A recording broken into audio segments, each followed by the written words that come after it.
flowers. It's Richie the Barber Show. Yo. We're here with the most legendary man ever to BMX. Give it up for Rick Thorne. Legendary BMX, I like that. I thought you were going to say legendary ever. I was like, no, Robert De Niro's pretty dope. That's your favorite? Is Robert De Niro? No, I love Robert De Niro. Are you kidding me? You talking to me? Yeah. Is he your favorite out of everybody? No, not everybody, but actor. I just always think of Robert De Niro. Yeah. What about Joe Pesci? Joe Pesci's Yeah, cool. how do you feel about Joe Pesci? Joe Pesci's cool. He's got a beautiful voice too. What about Elvis? Elvis Presley? I just saw the new movie. Did you see it? Dude, it's so good. Right? I got an Elvis story for you. I'm going to just get right to it. Just go ahead, go. 1977, his last tour. They played Kansas City, Missouri, where I was from. That was about 2 weeks after his tour ended. And that was his last tour ever. And I had a ticket to go. Oh my God! And I was playing this game of pig. You know, where you play basketball. You know, it's like a horse, or we played horse and pig. And I was with my uncle. He's a little older. And my aunt's like, "Yo, got that Elvis ticket?" I was like, "I do. We're getting ready to go. Mom, when we leaving?" She's like, "Soon." She goes, "Listen, you know those albums I have upstairs? No way. I'll trade you that ticket for those records." And I was like, "Peter Frampton?" No, did you get the records though? Or what? Dude. No, you know what I didn't. mean? Did you go see You Elvis? know what I mean? So I gave her my ticket. Oh! Got no tickets. I got no records. She I caught fucking hate her! Dude. Okay, I don't hate her. That was your last chance to see Elvis. Oh, My only chance. God. Did you guys hear that his daughter? She passed away, right? Is that correct? Yeah, she That's so did. sad. Yeah, she died. Yeah. Yeah. I'm not sure how. I mean, a heart failure, I think, but I don't know. I thought it was fake. Dude. That's crazy, man. I can't believe it. Yo, Do you know Bam Margera was just hanging out with Cheers, Priscilla brother. Presley? cheers, man.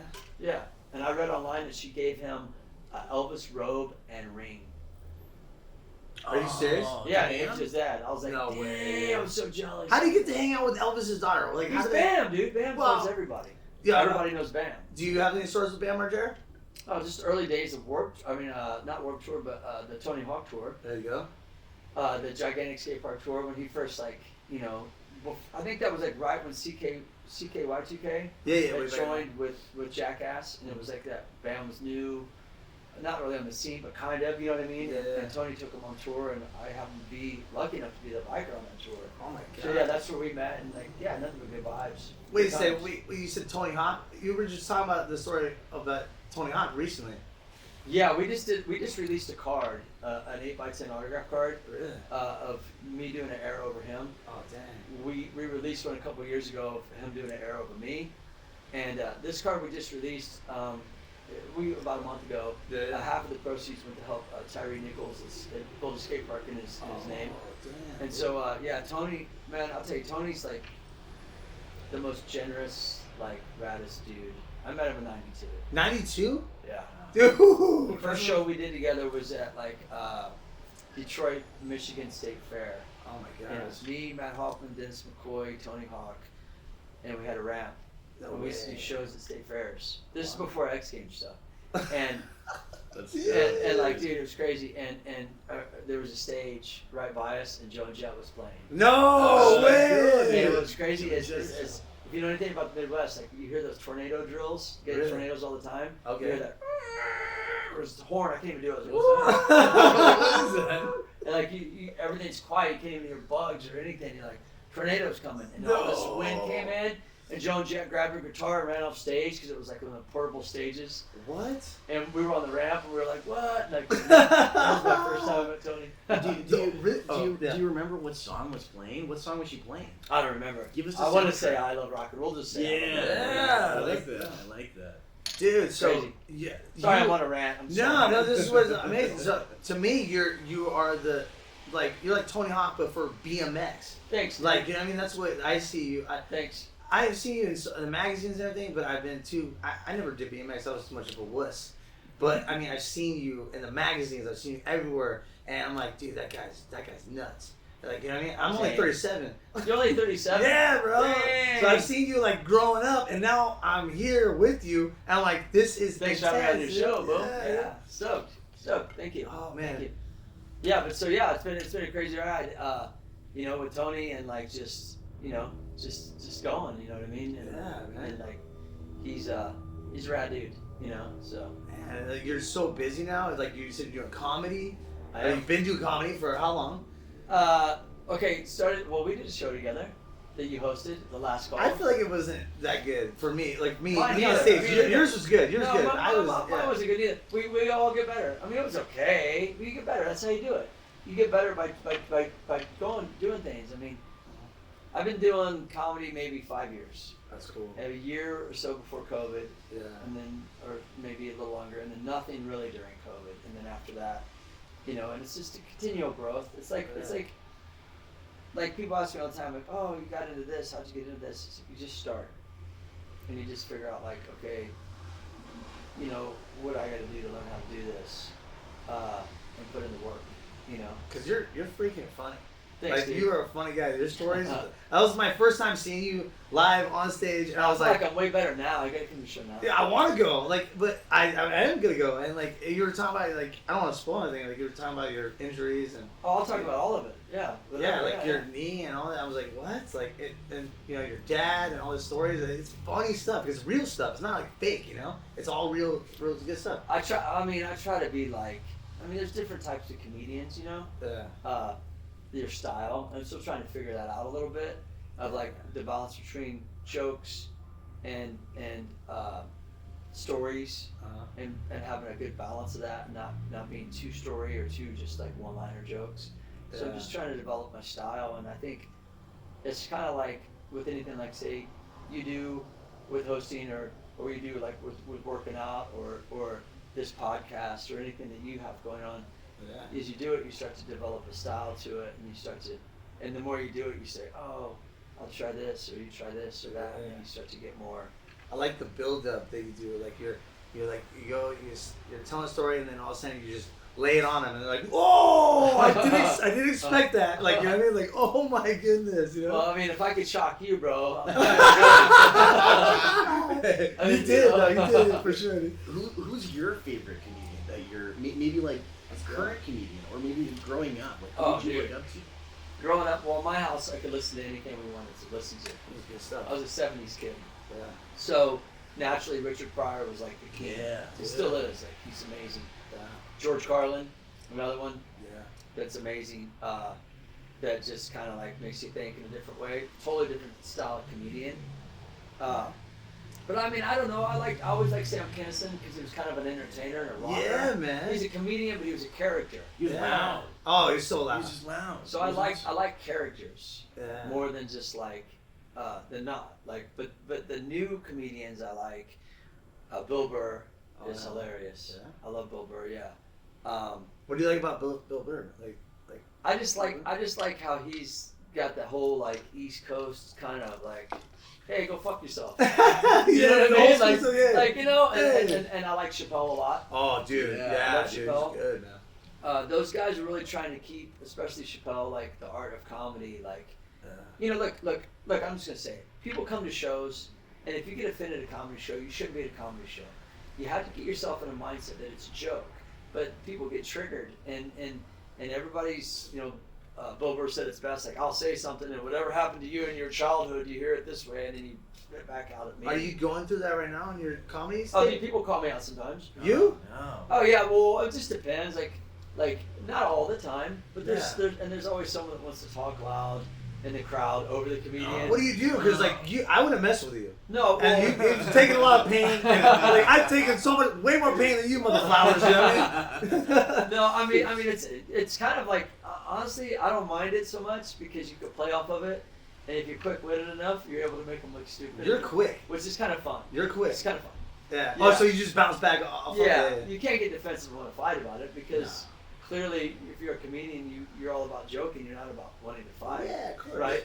Oh, yeah. So we recently had Zach from Jackass Forever. Oh, cool, here, yeah. And he was talking to us about stand-up. He's also doing stand-up. Yep. But he hasn't started doing crowd work. Does that seem kind of like intimidating sometimes? You look at the crowd, like, what am I going to tell him? I'm just riffing right now. Is it going to work out? Is it scary? I mean, sometimes you gotta learn to laugh at yourself too. You know what I mean? Like, I don't think it's so much scary. It's just like, the way I look at it is this: when I'm on stage, that's my power. Like, this is my spot, right? I'm up here. I put myself up here, so I have to defend that. and the best way I can to where I don't look stupid and still get a laugh, because ultimately I just want to laugh. And that's what comedians want. Yeah, man. They don't want anything but a laugh. That's why they're up there. They like making people laugh. So for me, it's not so much getting intimidated. It's more of just like quick-witted, make a joke out of it. Yeah. And even if that has to be like, if you joke about yourself in order to make them look stupid, it works. And at the end of the day, it really is just fun. It's nothing personal. And it goes back to what we were saying about being triggered. Oh yeah. If someone was the last shot at me, I can't get triggered. I gotta like laugh it off and be like, oh. And it's kind of fun, because then your improv skills come in to play, and then you're able to like improv and be quick-witted on your toes on some, you know what I mean? But there is always that guy. That's why I just go, and then I go on to the next one. Hey, Yeah. hey. But there are some comedians where the majority of their work is crowd work, and so that's their content. There's other people where ragging on the crowd is their content. That's their deal. That's the kind of comic they are. They're a roaster. They like to roast. So just trying to find my place in all of it and have a little bit of all of it is to be a well-rounded like comedian. That's kind of what I'm striving to be more. Than like, cause it's like bike riding, you know. When I grew up bike riding, you had flatland, tricks on the ground, you had dirt jumping, you had street, on the street, and then along came park, and then you had vert ramps. You had all these disciplines. And if you only rode one, then you're kind of one-dimensional. So we learned how to ride all of it. So you can go into anything in front of you to ride, and you could ride it. And so comedy, I'm treating the same way. Dude, I didn't even know that. Yeah. Like how you treat that. That's cool. Dude, I used to show up at contests in the 90s, and we'd compete flatland, and then a park. We used to call it street, but park, and then vert. And then you'd compete for the overall. That used to be like a title that people would shoot for, the overall title. So I'd be competing 3 classes over 2 days to get the overall and place in this. So it was brutal, but we didn't look at it like that. We looked at it as just fun. What was it like? The first like trophy you ever got? Like, what was the feeling? Like, do you remember that? Oh, dude. Okay, check this out. Check this out. I wanted to be a pro bowler. A what? Yeah. I My didn't know grandfather that. bowled. My mom bowled. Before my mom got divorced, my mom and dad were me and my sister's coaches. What? We did a couple little tours in Nebraska. I thought I had a mean hook. I was a baller. I used to bowl turkey. That's 3 strikes at the end. And the 10th frame, bam, bam, bam, you get a turkey. What? Yeah, you know that. I still have my fucking bowling jersey with all my patches. No I bowled way. a turkey. I bowled this, that, whatever. So I was like, I'm gonna be a pro bowler, bro. Yeah. And then I did this league and didn't do too good. Competition. Yeah. And and even back then they used to give everyone a trophy, Really? even if you didn't do good. Uh-huh. Which I didn't expect a trophy, but I'm getting a trophy. I was like, I got a trophy. I was like, cool. Mom, I got a trophy. I fucking suck balls. And then at the bottom of it said, I tried. I was like, this motherfucker. No! You're gonna give me a trophy that says I tried? No, he Thanks for the didn't. confidence booster. Of course I know I tried. I suck. You're gonna remind me now every time I look at it, I'm like, I tried. Do you have the trophy still? No, Oh, I wish I did. man. It said I tried. It was a bowling pin, bro. That's It's just so shorter than this can. No! Yeah, bro. It's a little baby pin. Oh, it's What pretty about like the biggest trophy you got? Like what? Oh, you mean first it was BMX racing, and I got a bunch of trophies from racing. Yeah. And then the one that I got in freestyle was the one that meant the most to me was I always believed in like getting good enough in your local scene.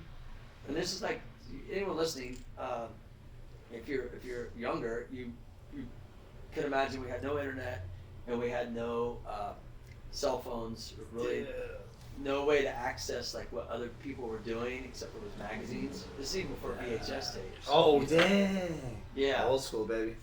Yeah. So wait, what was I going with this? Oh, the trophy. The biggest. Oh yeah. Okay. Yeah, Okay. Yeah. And so to me it was like traveling to this contest, and I got the AFA overall title plaque, and that was the rest. But I'm spacing. Why did I bring up all that stuff about the internet? It's going somewhere with it. I totally spaced.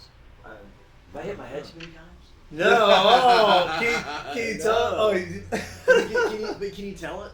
Can you tell us about like some of the?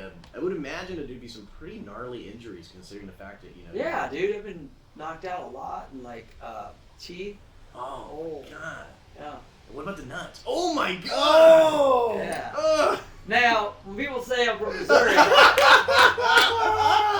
said, what do you mean you don't think I'm from Missouri? Yeah! We got some overalls back here. You want to try them on? Yeah, let's do it. Dude, that's funny. Yeah, so, well, injuries like, you asked me if I've ever torn my dick or my penis. Yeah, both. you're nuts, man. You're not. What? I tore my urethra once. Oh my god! My chain broke and I slammed into my stem and I went to the restroom. It was all blood. And I didn't have health insurance because I wasn't from money and my parents, single mom for a long time, but worked in fact. My mom worked at Wonder Bread Bakery. She worked in a factory. I love that bread, by the way. Yeah. And so you know what I mean, like we didn't have much, and so I was like, maybe I stopped bleeding. I woke up in the middle of the night.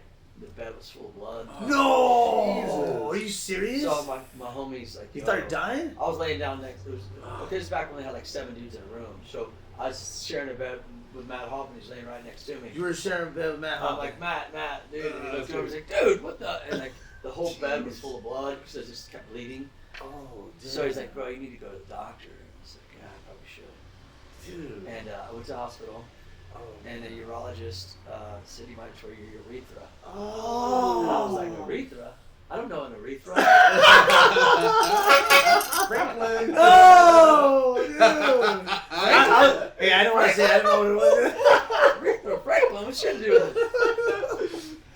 Yo. So I was like, whoa. And so then they said we have to inject this fluid, like they call it a dye, Ooh. into your penis to shoot the X-ray. Why'd you ask this question? So listen, so in order to shoot the X-ray, they need to see if there's a tear because they can't give an MRI for that. And X-rays really don't show like flesh as much as they do just bone. Right? Is there a bone in there? No, but with it being flesh, they would have been able to see if there was a tear when the urethra was full.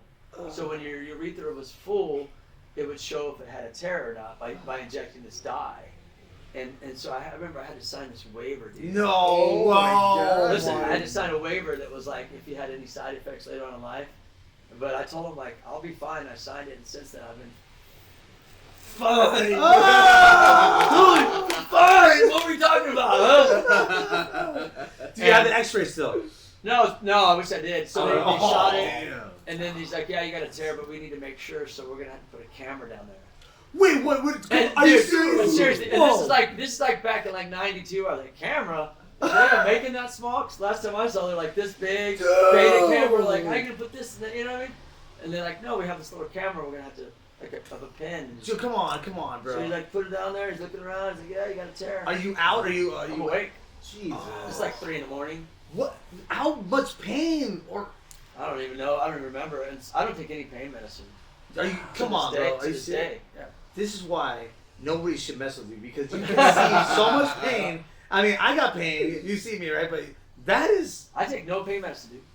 None. Oh my gosh, you are a warrior. I just, I learned how to push pain out, dude. This is why you're a legend. Thanks, dude. You are a legend, bro. Thanks, bro. How do you feel about like just the kids and people just like when they see you, like you know what I mean? Like I forget. what? Like all the shit that they do unless you ask me. Because it's not like you know what I mean? It's kind of like, not that you forget like that, but it's not like you wake up in the morning and like, yeah, I know so-and-so and I did this. I remember being on this show. I remember you walk around like that. I just forget about it. And then someone bring it up like, oh yeah, I remember that. Dude. Because you're just always looking for like the next thing, even though you do that. Because, I don't know, maybe it's the way I live my life is I just keep moving forward, and then I'm not trying to relive the past. No. I'm not trying to bring something back. Not there anymore. I'm trying to keep, and so I think I treat everything that way. Not that I'm not proud of what I've done, I just don't harp on it or talk about it unless I'm in an interview or something. Dude. You know? Man. But this is so she put the camera down there and she's Oh, like, God. oh! So he goes, we gotta put a catheter in. No! And I was like, the whole. what do you mean? I knew what it was, so I was in denial. Like, what do you mean, catheter?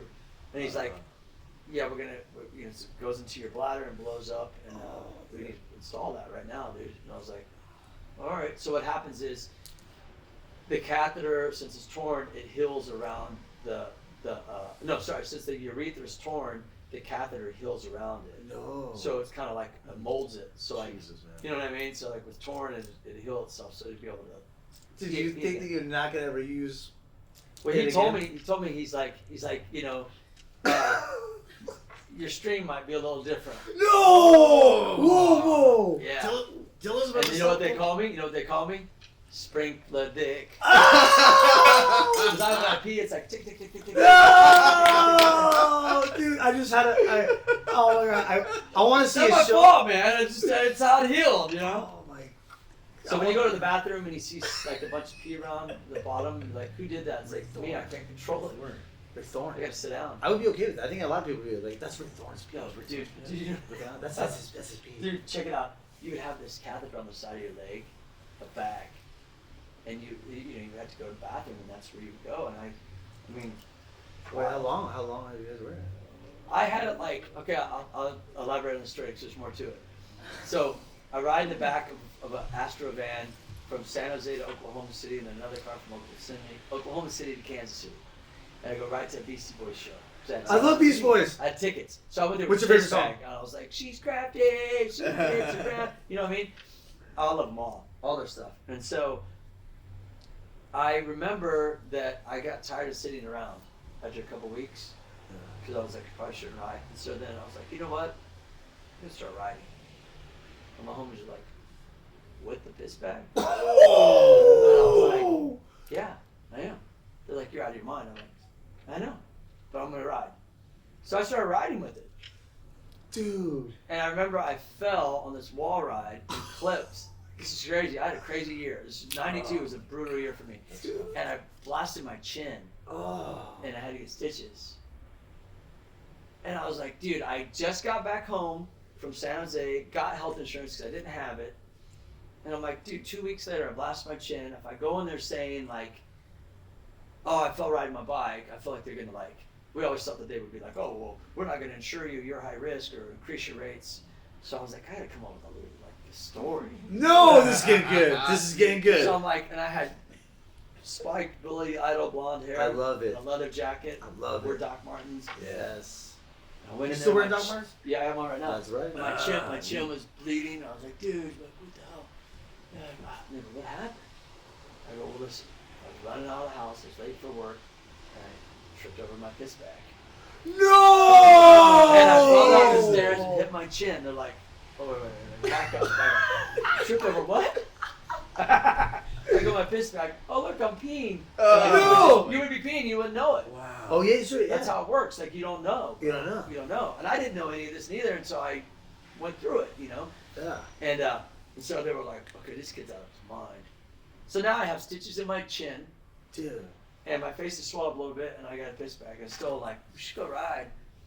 Let's go riding. So I ride around the street, still riding. This is why Rick Thorne is a legend, dude. Oh my I gosh. just do. It was crazy. It was crazy. So thank you. So then next thing you know, I'm like, Matt Hoffman calls me because we used to do all the shows together at state fairs, and this is pre-X Games. So like, if you scored a gig, like we had a gig at the Texas State Fair, Yeah.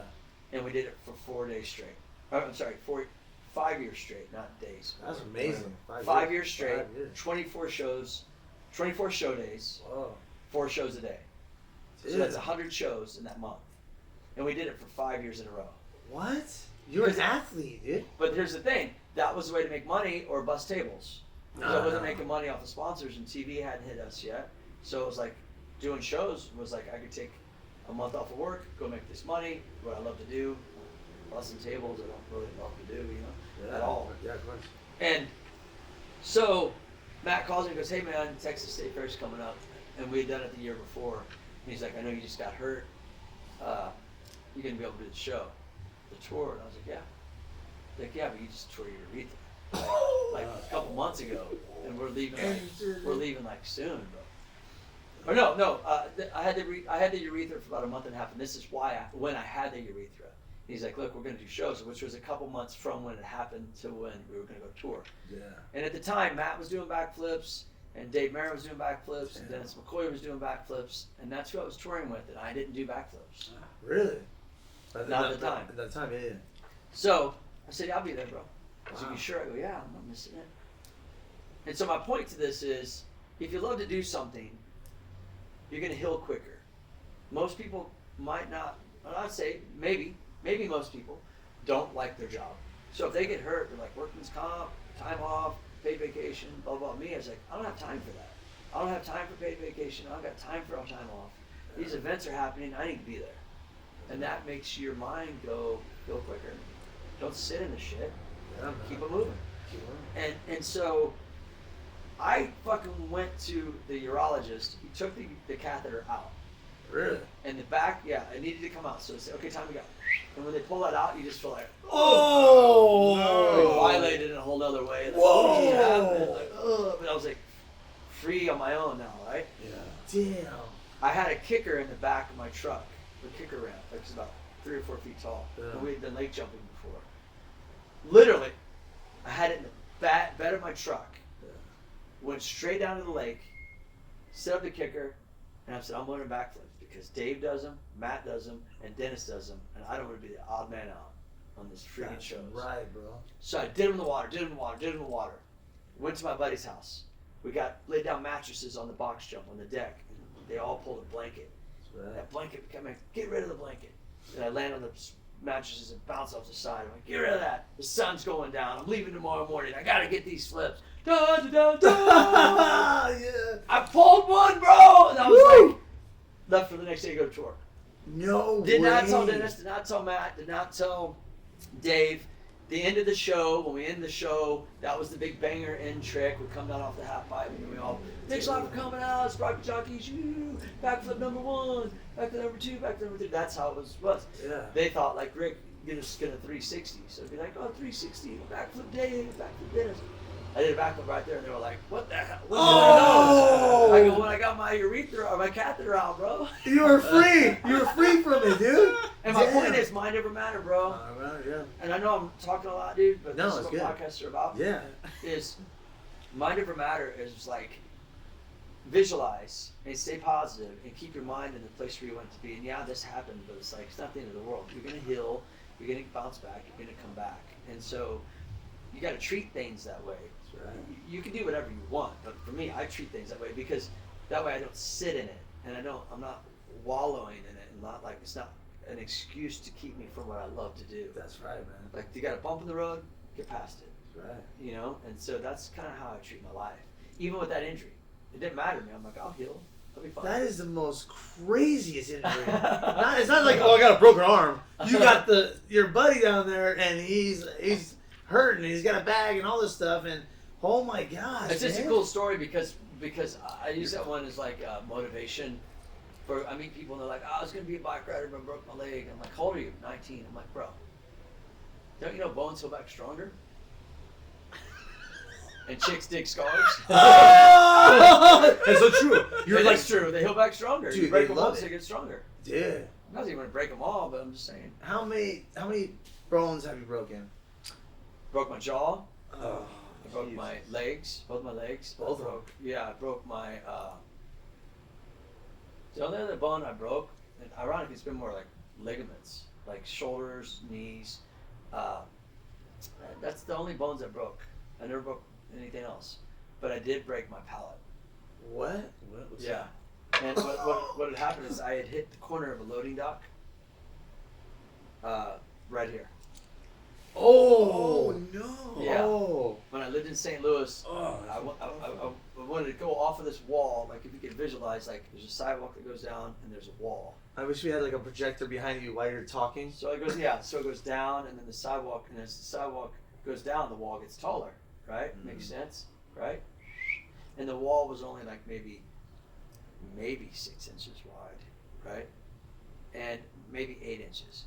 And at the end of the sidewalk ended, the wall ended because it formed like a 90-degree angle, and the wall went that way. There was an alley, and from the alley on the other side was a loading dock. And so my bright idea was I'm going to jump up on the wall and transfer the alley onto the loading dock.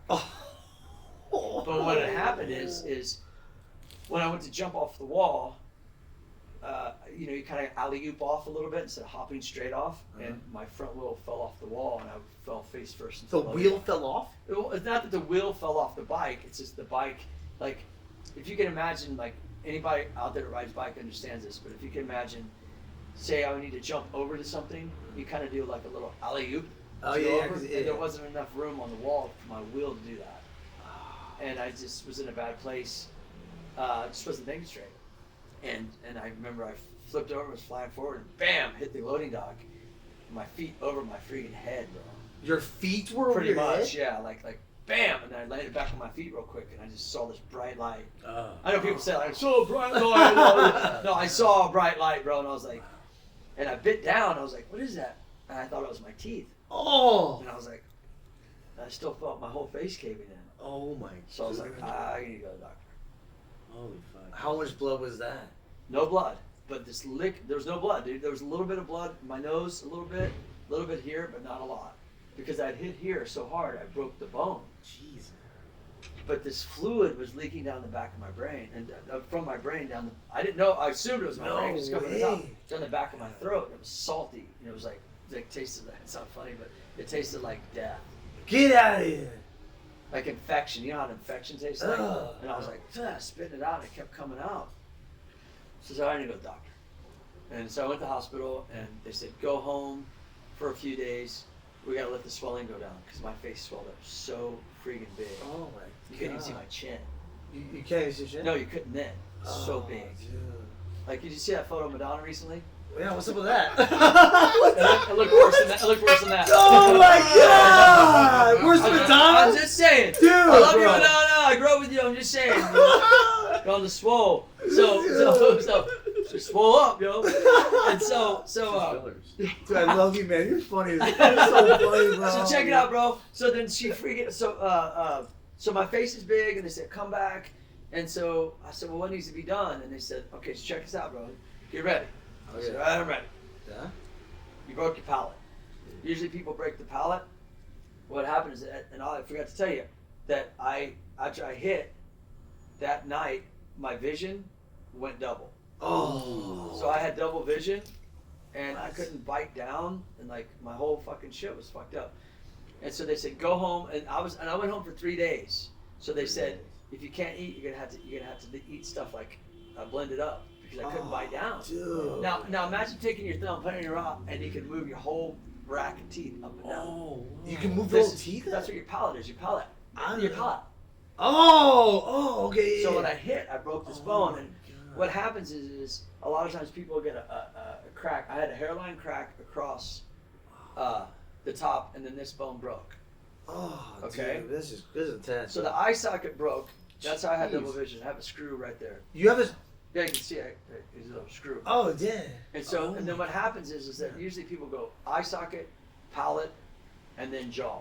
Oh, It's dude. not. I know it sounds crazy, but from what I understand, it's not an uncommon thing if someone gets hit the right way to break all three, basically your whole face. Boba. Yeah, but what happened is I broke two, and so what they had to do is they said we're going to lift your face, Come and on, we're going to bro. install screws and plates here because your palate's moving and needs to align back up straight. You got X-rays of that? Yeah, I do have that. You should put that in your show. No, I did a Vans ad with that once. You did a Vans And I ad? said I caved my face in for BMX. What have you done? Oh! This is why Rick Thorne is a legend! They were talking shit! You're talking shit! What have you done, man? You don't know my story. You only see like, oh, you're a sponsor and you're texting. You know what the road is. You know, that's the thing about people. They don't see the road. They don't see the road. They just see the now and they go, whoa, I don't understand why that guy's there. It's like, dude, do the work, grind. Maybe, you know, it's like, stop. Did you... Okay, I got this question because people are probably thinking, like, why are you still... Like, after that, did you think maybe I should stop? No. Here's what happened. I'm not done with the story. Oh, So once they aligned my face, they lifted my face. And then they cut my head from ear to Wait, ear. what? I'm not kidding you. If I shave my head more, I have a scar that goes from ear to ear. Right here. Oh. I don't know if you can see any of Yeah, I it. can see it. What? Got a lot of tattoos now. And they pulled my skin down. Oh, come on. What? And they took fat from my stomach to stop the leak. That's what was Oh leaking. my My brain was God. fucking leaking down the back of my throat. Dude. I deviated my septum. I had a tracheotomy during surgery. I woke up with my mouth wired shut, one big long stitch across my head and a trach. Wow. Holy cow. How long did that last? My God. Well, the chick came in and pulled out the trach right away. The nurse did. Not the chick. The nurse. She's like, I need to get rid of this. And I was like, Oh. Oh, but you wow. can just put hot dogs in that shit.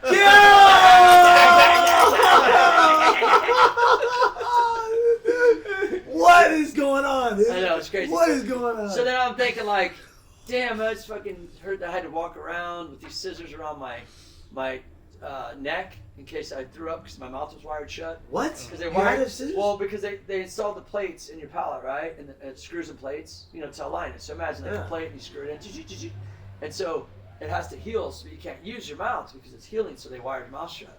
Because if you were gonna be able to bite down and stuff, because it would just not heal properly. Dude. And yeah, it was gnarly. And so I remember walking around the block, just to get exercise, and I was like, X Games are in a month. I'm qualified. I'm gonna have to make that one. I'm gonna go. Oh! My friends were calling me, you doing X Games? I'm like, oh yeah, I'm doing X Games. They're like, what? I go, I'm qualified, dude. I'm there. I'll be fine. Trust me, I'll be fine. They're like, okay.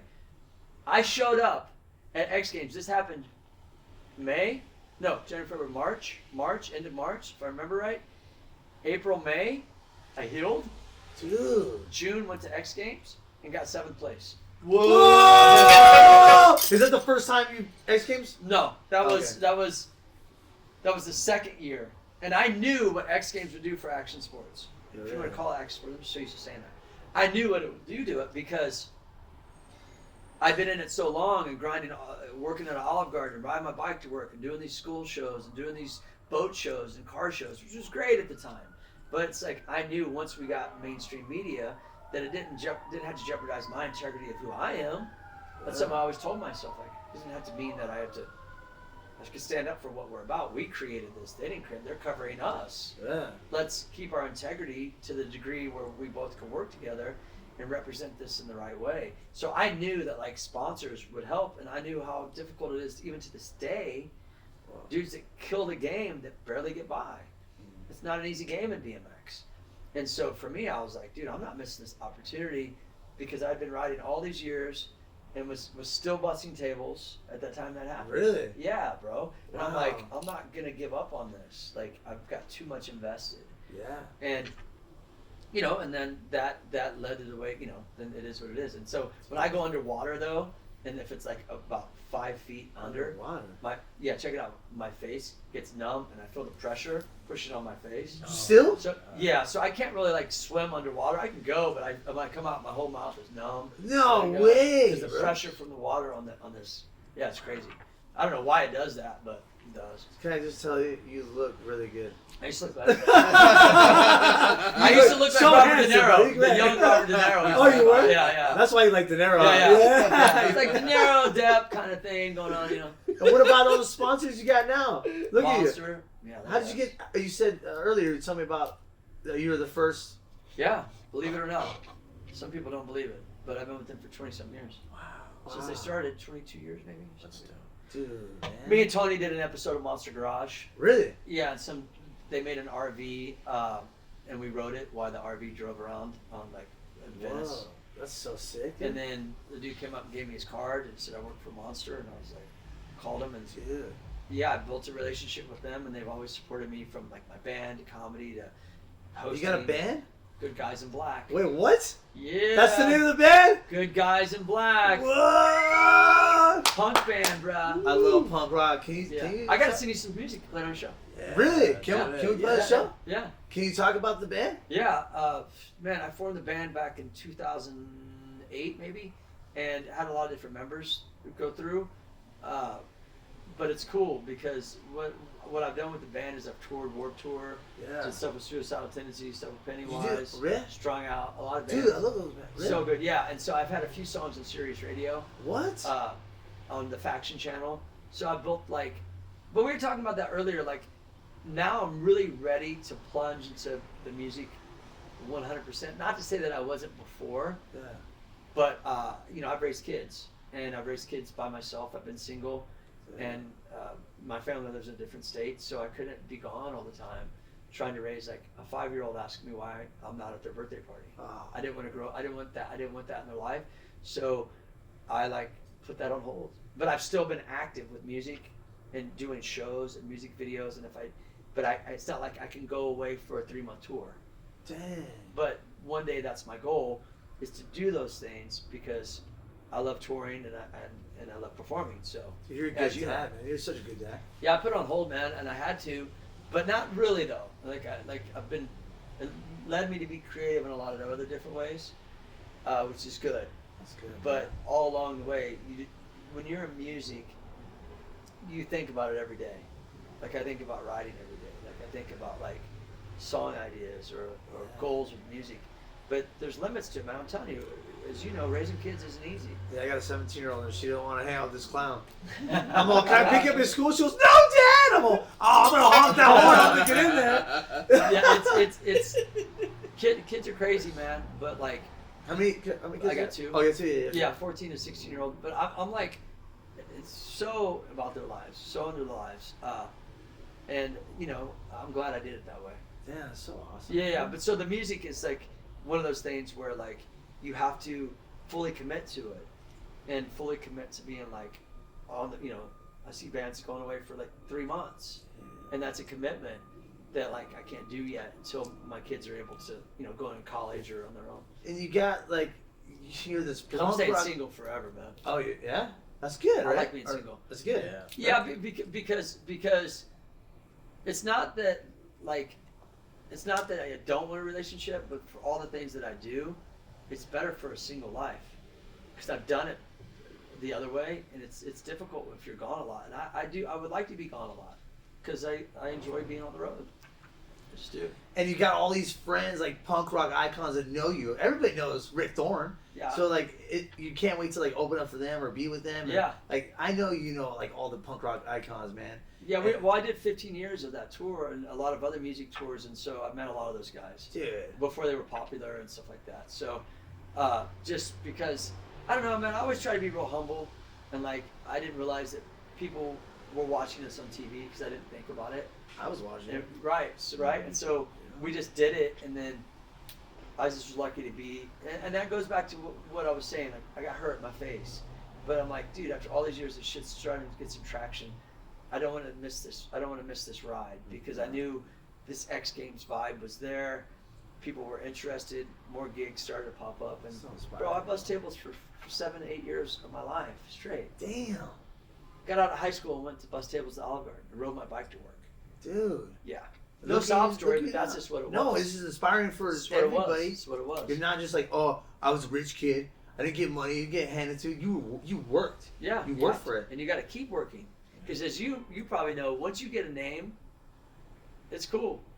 Then you got to keep it. That's a whole nother thing. So getting there is one thing, but maintaining it's a whole nother thing. And so, you know, I dealt with all of that criticism and jealousy and this and that. And Their things I went through. tattoos. Yeah, things I went Oh, through. dang. Well, yeah, but also things like my industry. You know, people, sometimes if you're in an industry where there aren't as many opportunities for everybody, and there's a lot of good people, you get singled out real quick if you have opportunities. And I'm just trying to say, well, learn how to self-promote, learn how to reinvent, learn how to be your own person, learn how to express yourself fully, learn how to be a character. There's a lot of things that you need to learn besides just bike tricks in order, if you want to play the game, and play the game of what I'm playing. And so a lot of these didn't understand that. And for me, I'd been around a little bit longer and learned how to market myself. Can you talk about that? Like, just the. Yeah. It's 2023. It's different now. Huh? Bro, dude, I took a class in school called mass media. What? And it was a senior in high school, and it talked about resumes and portfolios, or more like resumes and like, you know, getting jobs, and like even back then they were like Super Bowl was the highest paid thing for commercial time, and this is in '87 or whatever, and I'm like, so I'm learning about like this stuff in class, and then when I started to get better on a bike, I said I need to build my resume, so I would go to not the local, that's what I was trying to say earlier about the internet stuff. Not just the local contests. What I did is I got good enough there, I wanted to go with the big dogs. And I wanted to meet the big dogs. I wanted to meet people that were like the top of the sport and compete against them. Because then I know I got the juice. Right now I don't want to be the big fish in the little pond. I'm going to go for it. And so as I started to build a resume, I remember typing, that's what I was trying to say earlier, now I remember, with the kids. I had to save money busting tables, go to the contests, get there like shoestring, sleep on floors, have no money, to eat, pay for my own bike parts, just have mismatched shit, all that. You weren't even sponsored by Nobody. No, and the sport was so small, back then, and then hopefully get good enough in a contest to where you could Xerox, have a resume, Xerox a photo, and start to build a portfolio. And so that's what I did through the mass media class. So I'd go to these contests and I said, okay, well, now I've gone to 3 contests or 4, and it was at this city, this city, this city. So there's 4 things to put under competition. And then we didn't have cameras back then, so I was like, well, What? hopefully we did, but no one was shooting photos. We were too busy riding, not like today. Yeah, oh yeah. And I was like, dude, I'm gonna go to this contest, man. I hope I can get a photo in the magazine. And that would be, if you got a photo in the magazine, at the time it was like BMX Plus or Freestyling or Go magazine. Dude, that was it. You had made it. You it almost like you'd gone viral. Dude. You feel what I'm saying? Do you still save all those? Do you have all those? All of them. I had my very first one. Right. Yeah. And this is the one I used to get me sponsored. I fucking went to this contest in Wayne, New Jersey. I got the overall, and it said like, Rick Thorne might not be a name you're familiar with, but if he keeps ripping candy bars like this, you will first place overall 18 expert. Oh. And that's my first trophy to answer your question that I got. Yeah, that meant the most to me. And it's a plaque. That's right. And it's from Wayne, New Jersey, 1988. Damn. And I had local stuff, but that wasn't meant a lot because I'm like, shit, put a lot of work into that. Busting tables, booking the flight, getting there, having no money. Like, you would deal with airlines, they'd be like, it's $30 for your bike. It's like, it's not a bike. They open it up, it's a bike. I don't have $30. Well, we're keeping it, so you send us $30. Oh, That happened. Bike? That happened to me. What? I had to send them a money order of $30 to get them to send my bike back. They were holding it. Dude, surprise possession. I don't know. It's your moneymaker. Those bastards. But that was what it was like, and so I took this class, mass media, and it kind of like opened my eyes to like, and then I started to build my own, become my own manager, and I didn't set out and be like, I'm gonna be my own manager, but it just happened. That's right. To where I would send out, like, I had enough content and some photos. When I landed the photo in the magazine, I was like, this is like, that's so viral right now. Oh yeah. And I have these things, and so I would send out these resumes to people. But back then it was different, you had to call them up and be like, hey, who's the talk to you about sponsors? And then you talk to a guy or a girl on the phone or leave a message, and no one could email you back. We didn't have email. No, they would leave a message, or they weren't interested, or just send it in P.O. box and cross your fingers that they're interested, and that's what happened. No way. I swear to God, if I put together this package, send it a Power Bar, because I always ate Power Bars, and one day I was like, dude, it'd be cool if I got these free. So I put it in a Power Bar. I didn't think nothing of it. Didn't hear anything. I was like, whatever. 6 months later, I get a package, and I'm like, what's this? You're part of the Power Bar Photo Incentive Program. What? I was like, what? Yeah. What does that mean? Well, if you get a photo this big, black and white magazine, it's $50. This big, it's $100. Get a full page color, it's $250. Get the cover, it's $500. Something like that. way. That's what a photo incentive program. Okay. So I was like, what the hell? This is amazing. I got a box. How many? Every month I get this many Power Bars? I was like, what? Yeah. I was shaking, bro. I was so nervous. Really? Because I was out of excitement. Like, whoa. Yeah. So I called the magazines, and I called the magazines and I said, hey man, I just got on Power Bar. Like, yeah, I go, I'm on Photo Center program. And I knew them all, the magazines, I knew all the photographers and editors. I'm like, can you guys, you always have a news section. Can you put a photo of me standing in my Power Bar shirt, because I'll get $75 for it. Swear to God. They're like, yeah. So I had to wait for the magazine to come out, Xerox it, not email it, send it in to Power Bar for them to send me a check for like $75, and then I paid my electrical bill. Oh my God! I'm telling you, bro, that's what it was. Damn, it's inspiring, bro. What? That's so good. Was there, like skateboarding, like BMX and punk rock, in a way it's kind of synonymous, right? It kind of came up around the same time skateboarding, I think the 50s, bike riding in the 60s. Yep. Was there ever any beef or animosity between you guys and the skaters? Not in Kansas City, because we were all from the same, I knew all the skaters, and we all went to the same school, and so for us it was more like the football guys and the jocks. It was like, back then, in my time, it was like you had the jocks, you had the stoners, and then there was us. Yeah. And we were, we were the outcasts. We were like, and so they wanted to fight us because they didn't, we were a group that wasn't part of their group. So then instantly there's like, well, what are you guys about? And so us skaters and bikers, we always got along. But I think like in some areas, of the country, it was different. And I think some generation gaps was different. But I've always carried my head high and been like, look, I'm going to ride with you like it or not. You have no power over me, and I can do what I want. That's what's And I think that no matter what it is you do in life, whatever sport it is you do, you can't stop doing what you're doing because somebody doesn't like it. You know what I mean? Because people ask me stuff all the time. What do you think about the scooter guys? I say, I don't care. The scooter? They ask you that? Yeah. Well, because people ask questions. Because inline skating got a lot of hard times before, and I'm like, I don't care. Like, why would I? Because if you came to me and said, don't ride your bike, which people did, and I was like, no, I'm going to do it anyways. What kind of human would I be if I stopped doing it because you don't like it? So I can't be a guy, I try to treat people the way I treat myself. I can't be a guy that says, don't do that if it brings you joy because I don't like it.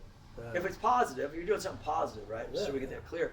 But like, if someone's a scooter kid and he likes to do tricks on the scooter, it's not eating me up inside. No. I got other things to do. But it bothers some people. Really? Yeah, it bothers them. It bothers them to the degree where it has power over them almost. This is a scooter. Let me ride a scooter. So to answer your question, if skaters didn't like bikers, I've always got along with skaters. And I think that's why I've gotten a lot of love from the skate world because I'm an individual.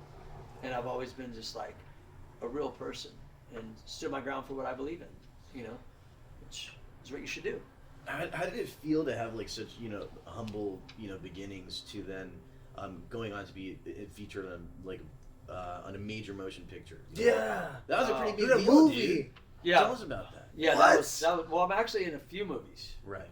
The first Triple X. Oh yeah, that's right. Oh, I did Accepted, but you can't see me much in there. But we filmed on Accepted, and they had a ramp, and it was like me and Curtis Colamonaco and Chad Fernandez. It was pretty dope. And then I did a few other films. Alien Vampire Busters. Yep, right? I did a White Tea, which was with the two brothers that are from Long Beach. I can't think of their names right now. They're pretty well known, and it was what's her name from Glee as well was in that. But it was kind of more of an indie thing. The other ones were indie. The main one, Mall Cop, I just went in for an audition. And they're like, act like you're taking over the mall. So good, I'm like, yeah, get the fuck down. And so then I got the call back. And then now it's in front of like Kevin James and everybody. That's sick. Dude, you're a movie star. This is legit. Well, here's the deal. I interviewed Vin Diesel. I used to do a show for ESPN called X Today. Yeah. I did it for 5 years. And I interviewed Vin Diesel at the Philadelphia X Games because he was doing Triple X. And he came out to do his homework on this culture of like, what are these guys about? What are these girls about? What's this sports about? I'm going to be Xander, this crazy guy in Triple X. I'm going to do a little research because as an actor, that's what you do. Yeah. And I interviewed him for my show, and I didn't know him. No offense, I didn't know him because he was kind of new, and and so we liked each other. We're like, oh, I like you, I like your style. I'm going to put you in Triple X. No That's way. That was audition. I was like, okay, I don't even know what that means. I was like, okay, I know it's going to be in a movie, but I was like, cool, and. So I'm in the scene where he jumps off the bridge, and then the scene at the party, and then I got acting bugs where I was like, okay, acting's way different than hosting. So I'm going to go to acting school. You went to acting school? For like 3 years. Dude, you put in the work. Joanne Barron Brown Studios in Santa Monica, shout out, they're amazing. And then I started going on auditions.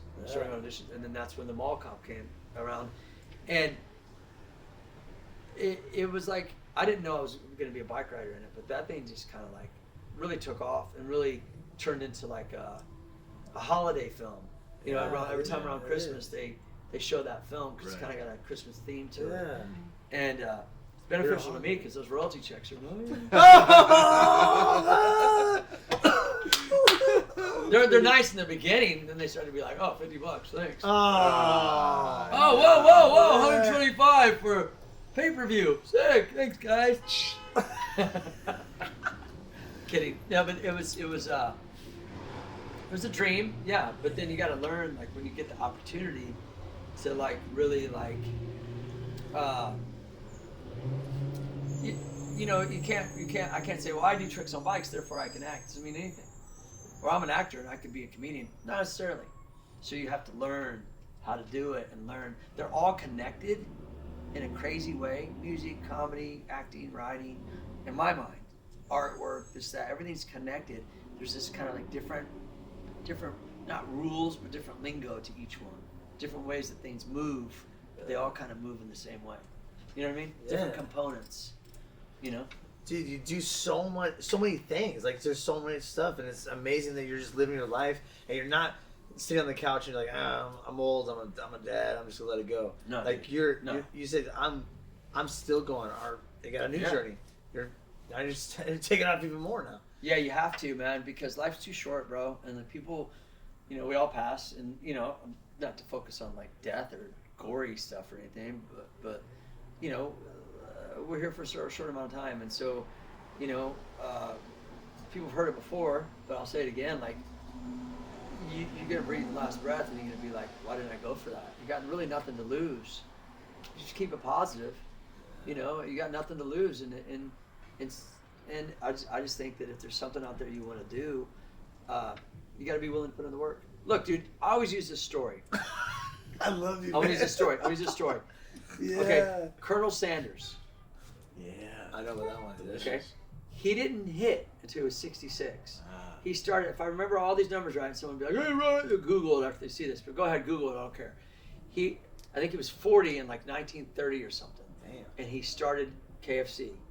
And it didn't hit until he was 66. Damn. But at 65, he was taking his Social Security checks in a deep fryer and going to diners saying, franchise this chicken. Because you got to imagine, before, I don't know if you ever saw that movie called Founder, about McDonald's. Oh, I love that one with what's his Keaton. Batman. Michael Keaton. Yeah. And so as we started this restaurant, people were complaining they got to get out of their car because back then they roller skate out and put on the. I remember going to those in Missouri, and No way. Yeah, and they would put the tray on your window, and you would eat, and then you wouldn't throw any of it away. They would take it back and take it to the kitchen, and it was all a new thing, you know. Yeah. So at the time, I think a lot of people are chasing these franchises because like. Sure, they hear people who are in the restaurant industry. You hear about like they open this, open that. You're hearing about things. You want to be part of it. And point to the story is when this guy is like retired. Think about your grandfather retired, Social Security. He's like, we want to retire now. He's like, no, I'm still going to charge this chicken thing, make it happen. Yeah. And it didn't happen to him until he was 66. Damn. So, do you have all the time in the world? No, you don't. But if something doesn't work out, keep grinding. That's what I'm talking about. Think about Colonel Sanders, bro. Crazy. And then he came up with that whole dress. Yeah, it's iconic. He came up with It's it. like a southern thing. He's a real guy. People are like, that's not a real He was guy. presenting a mascot. And this is a 66-year-old man. It's not like a 19-year-old kid or 20-year-old, like, most creative, not necessarily. You don't know when things are going to hit for you. But if you just keep with it and don't give up, and whatever happens, you got to kind of overcome these obstacles. It will happen for you. Damn, It's a you true have so story. much willpower, man. Like, just I didn't know all about this today, and you're blowing my mind. Oh, cool. Now I'm like, I'm always the thing about you, like, dude. The time I interviewed Rick Thorne, plus his whole face, I need to keep on going, dude. I need to keep on going. Yeah. I can't be a wuss, you know. I mean, and you gotta just, you just gotta like, if you love to do something, you'll find a way to do it. That's right, man. You're so inspirational. And listen, I've had a lot of ups and downs in my life. You know, I've had a lot of different things happen in my life. The way I was raised, things I was raised, marriages I've been through, different things. Really? Yeah, I've been married 3 times. Wow. Yeah. And so then I needed to work on myself. Dude. And that's why I stayed single with my kids. Dude. And then I reprogrammed the way I think. I know it sounds crazy. No, it's beautiful. I'll tell you this real quick Yeah. before we end this. Absolutely. I fucking said I need to stop making these same choices over and over again because I'm in the same result. I'm running in circles. I'm going to study my brain. I'm going to study how the brain works. It's crazy. I don't know why I said it, I just said it. So I found this guy named Napoleon Hill, and he wrote Think and Grow Rich. I read it. Now for $2.95 on iTunes, if it's still the same price, you can get 10 hours of his lectures. It's amazing. It's him. Yeah. And he's talking about how the mind works and how the subconscious mind works and how it never goes to sleep and it doesn't know the difference between hot and cold, rich and poor, high or low. It only goes off of what you say, and not necessarily say, but what you think. You think I'm tired. You always say I'm tired. It'll find more tired for you. I'm broke. You'd be more broke. And so I said, oh, this never sleeps.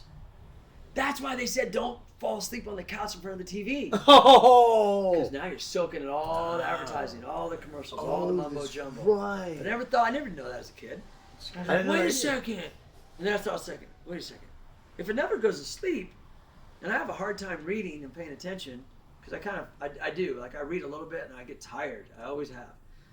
How can I absorb content to change?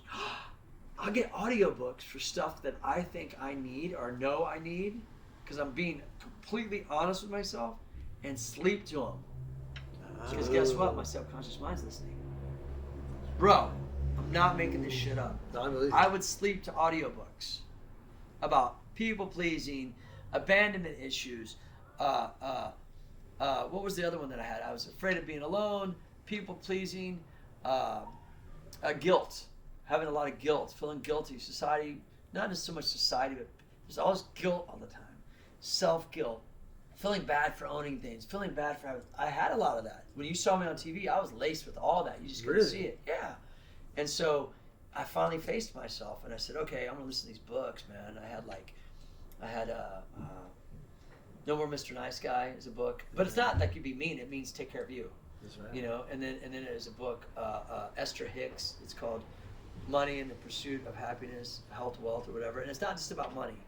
She channels a spirit called Abram Hicks, and she speaks in Abram. Oh, yeah. Yeah, and so it's like, it's pretty rad. That's all about the law of attraction. Telling a new story. Yeah, man. Because if you keep telling the same story, what's your subconscious mind listening? Yeah. It doesn't know it's an old story. Oh. Unless you tell it it's an old story. That's how your subconscious mind works.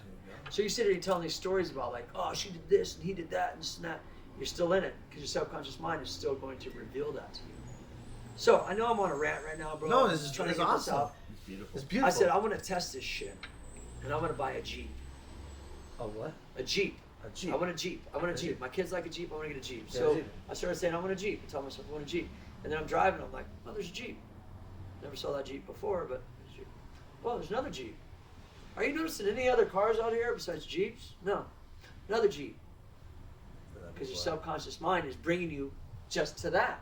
Now, I just bought an FJ, and all we do now on the street is see FJs. Because subconsciously, we love the car, me and my kids, and we don't go, there's a Beamer, there's a Mercedes, FJ, FJ.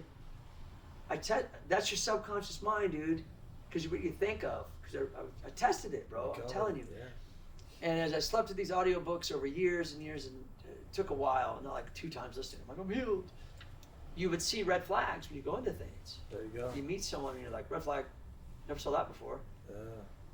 Oh yeah, she's pretty, she's cool, but you used to put up with that. Rick, do you want to put up with that again? No, I'm good. Oh. You see things that you didn't see before because you've told your subconscious mind what you want. There you go. Whatever you tell yourself, good or bad, you'll get it. Whatever you think of most is what you get. It doesn't necessarily just have to be good. If you think bad stuff, in the same situation, it's going to stay the same. Dude, the wisdom I'm telling of you. Rick Thorne. I'm not saying everybody, but at least for me, most people.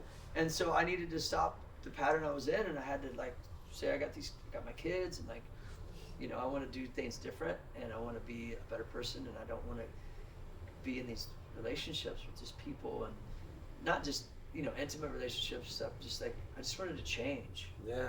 And be more solid, you know. And so, yeah. So yeah, This check is it out. powerful, man. Dude, this is awesome, dude. It sucks. Oh my god. Sucks. Dude. Thank you. I'm happy and grateful to have you here telling. Dude, I'm inspired by you. Me too. Awesome. I'm inspired, and I'm sure a lot of people are. They didn't know this about you, and I didn't know about this about you. So, give it up for Rick Thorne, guys. I'm inspired. I hope you guys are inspired. This is a beautiful day. Oh man, thank you so much. Thank dude. you, brother. Yeah, I love man. you. All All right, right. stay Yeah, rad, dude. Thanks, man. Thanks, Rick Thorne. Can we dude. take one picture? Or, Yeah, let's good. do it. Just by the money thing. Yeah, let's do it. Yeah.